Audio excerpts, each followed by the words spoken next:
An old water buffalo gets crushed by a helicopter. A woman nearby hears the commotion and rushes over to help, but how could she possibly lift a whole chopper? That's when something incredible happens. The helicopter lifts off the ground by itself. She looks up and is completely stunned. Standing before her is a giant gorilla, several stories tall.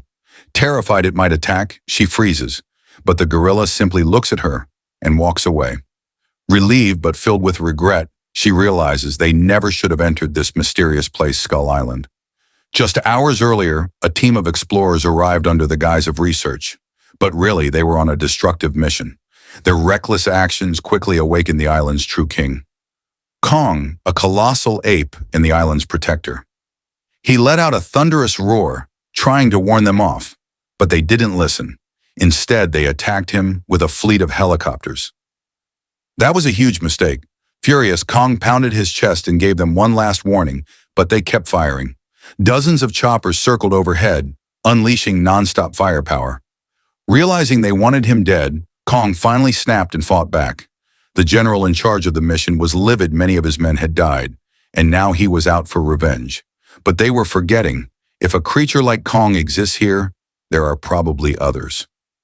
Soon after, the research team stumbled upon a mountain-sized water buffalo in a lake. Some soldiers panicked and raised their guns, but the lead scientist realized it wasn't aggressive. He stopped them from shooting, and the buffalo slowly backed off. But Skull Island is full of surprises, and not all are peaceful. While trekking through the jungle, one soldier was suddenly impaled by what looked like bamboo. But when they looked up, they realized it was the leg of a giant spider. Chaos broke out. The creature was massive but quick, and despite their firepower, the soldiers were picked off one by one before they finally brought it down. Meanwhile, one terrified soldier stumbled upon Kong again. Hiding behind a rock, he watched as Kong tended to his wounds and drank from a lake. But then Kong froze. A massive tentacle shot out of the water. Kong reached in and pulled out a giant octopus, which immediately wrapped around him, trying to suffocate him. Kong wasn't having it. He crushed the creature underfoot, pulled it apart, and started snacking on the limbs like it was sushi. Seeing the soldier hiding nearby, Kong even pulled the carcass aside politely before leaving. Kong wasn't the villain here. The island's native people explained, Skull Island is constantly threatened by underground monsters called skull crawlers. Kong is the only thing keeping them at bay. If Kong dies, these creatures will take over, and they're brutal. They kill anything they see, humans included. Some soldiers didn't believe it until one of them got devoured right in front of them. The general ordered a fire attack against one of the skull crawlers, but even engulfed in flames, the beast thrashed wildly, its tail destroying everything in sight.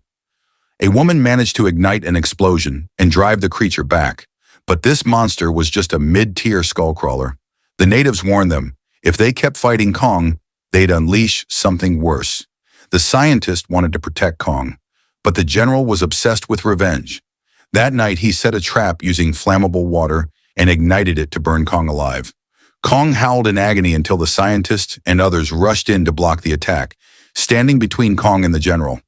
Tensions were at a breaking point, when suddenly, the biggest skull crawler of all burst from the jungle. Kong roared to life, crushed the general under his fist, and charged into battle. The two giants clashed all night. By dawn, the skull crawler ran toward the humans.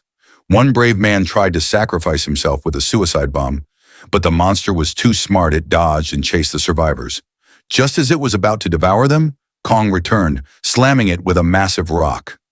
The skull crawler wasn't done. It lunged and locked its jaws around Kong's neck. Desperate, Kong punched it hard and forced its jaws open. When brute force didn't work, he slammed it into a cliff, but the creature struck back, knocking Kong into a pile of metal chains, tangling him up. The monster lunged. Just then, the woman fired a flare to distract it, giving Kong precious seconds. He broke free and grabbed a tree, stripping off its branches to use it like a bat. He hammered the skull crawler's skull over and over until it crashed into the lake. But it wasn't over. The beast flung Kong into the rocks again. This time, the chains wrapped around him like a trap. The skull crawler lunged again, but just before it struck, reinforcements arrived. The scientists opened fire, pulling its attention away from Kong. Motivated to protect them, Kong roared and ripped the chains apart. He raced ahead, tackled the skull crawler, and wrapped a metal chain around its throat. He slammed it into the mountain, shaking the earth. Suddenly, the woman was thrown into the water by the impact.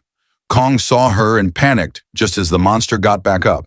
Kong charged, fists flying, determined to protect her. He beat the creature down, but it kept getting back up. In the final moments, Kong protected the woman in his hand while the skull crawler lunged. Unable to strike without hurting her, he shoved his entire hand into the monster's mouth, grabbed its innards, and tore out its guts from the inside. It was over. Kong gently opened his palm. The woman was safe. He placed her softly on the ground and turned to leave. The humans tried to thank him, but in his eyes there was no need for thanks.